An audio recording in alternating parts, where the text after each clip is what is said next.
ওই সকালে উঠেই ঘুম যখন ভাঙলো, সামান্য ভেঙেছে, মোবাইল ঠেলা চালু করলো, সারাদিন মোবাইল ঠেলতেই আছে, যতক্ষণ ভবিষ্যৎ অন্ধকার না হয় ততক্ষণ ঠেলতেই আছে। জোরে কর ঠিক কিনা?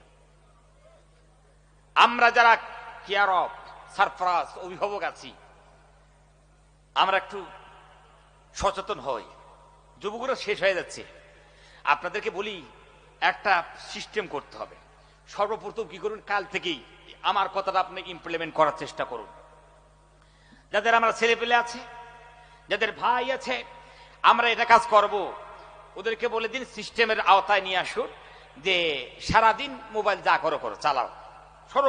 প্রথম স্টেপ হচ্ছে সারাদিন মোবাইল যা করো করো, কিন্তু রাত হবে, খাওয়া দাওয়া হয়ে গেল, ঘুমানোর আগে আমার রুমের মধ্যে মোবাইল চার্জ দিবে, আজ যে ঘুমিয়ে পড়বে। এই কাজটা যদি করতে পারেন কিছু একটু ব্রেক ধরা যাবে। জোরে কোন ঠিক কিনা?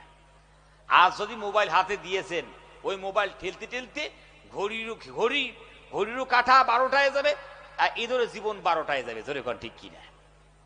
ঠিক না? এই কাজগুলো আস্তে আস্তে আমরা করার চেষ্টা করুন ভাইরা আমার। এটা আত্মসমীক্ষার মাহফিল। আপনারা যদি না ভাবেন, কে ভাববে? আর এই যুবকদের নিয়ে কি ভাববে?